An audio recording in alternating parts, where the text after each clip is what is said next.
अक्षय शिंदे हा कुणी समाजसुधारक, साधू संत किंवा क्रांतिकारी नेता प्रणेता नव्हता. तशीही त्याला कायद्याने सुद्धा मरेपर्यंत फाशीचीच शिक्षा झाली असती किंवा व्हायला हवीच होती.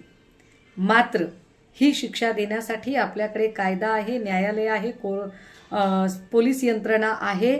ती शिक्षा देण्याचा अधिकार फक्त आणि फक्त न्यायव्यवस्थेला आहे आणि न्यायव्यवस्थेची ही संपूर्ण प्रक्रिया ओव्हरटेक करण्याचा प्रयत्न कुणीही करू नये यासाठी म्हणून अक्षय शिंदेचा एन्काउंटर झाल्यावर तातडीची पत्रकार परिषद घेऊन मी स्वतः या संदर्भामध्ये आक्षेप घेत हे म्हटलं होतं की अक्षय शिंदेचा एन्काउंटर हा फेक आहे आणि पोलिसांच्या संगनमताने राजकीय लोकांनी घडवून आणलेली ती हत्या आहे. आत्ता ऑनरेबल कोर्टच्या समोर न्यायालयीन चौकशी समितीने सादर केलेल्या अहवालानुसार अक्षय शिंदेला ज्या बंदुकीतून गोळी झाडली त्या बंदुकीवर अक्षय शिंदेच्या हाताचे बोटाचे ठसेच आढळून आले नाहीत असं फॉरेन्सिक अहवाल सांगतो.